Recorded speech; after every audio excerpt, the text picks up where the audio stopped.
Tina Toon makin tirus hingga disebut mirip Barbie Kumalasari. Ex Gali Ginanjar, gue terlalu keren. Tina Toon saat ini sedang hangat dibicarakan. Pasalnya, penyanyi bernama lengkap Agustina Hermanto itu disebut-sebut oleh netizen mengalami perubahan mencolok pada wajahnya. Hal itu diketahui dari beberapa postingannya di Instagram belakangan ini. Terlihat bagian hidung dan dagunya mengalami perubahan drastis dibanding penampilannya yang dulu. Pipinya yang cubi yang menjadi ciri khasnya sejak dulu kini juga nampak telah hilang. Perubahan bentuk wajahnya itu pun langsung banjir komentar netizen. Mereka justru ramai menyebut bahwa wajah Tina Toon kini mirip dengan Barbie Kumalasari.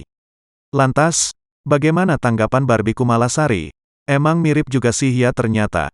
Apalagi DP, display picture, dia di Instagram itu ya, ucap Barbie, dilansir Tribun Style dari YouTube populer Seleb pada Senin, tanggal 20 Desember tahun 2021. Kacamatanya juga modelnya kayak gue itu. Lebar gitu, imbuhnya. Selain gayanya, Barbie juga mengatakan bahwa wajah Tina Toon memang hampir mirip dengannya.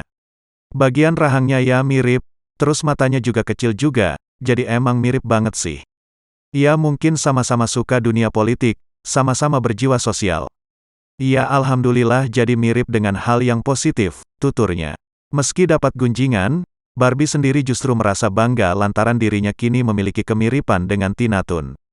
Banyak yang komentar juga, ih kok mau-maunya sih Tina Toon dimiripin sama dia, biasa netizen itu kalau sama gue siriknya luar biasa. Tapi kalau aku kan ketawain aja, berarti kan gue terlalu keren dong, kata Barbie penuh percaya diri. Ia juga berterima kasih pada Tina Toon yang sudah membuat namanya kini viral di tengah masyarakat. Ya aku terima kasih banget sama Tina, paling tidak kan dia kayak mengingatkan orang kayak ini loh kak Barbie aja gue senang loh, gitu, pungkas Barbie Kumalasari.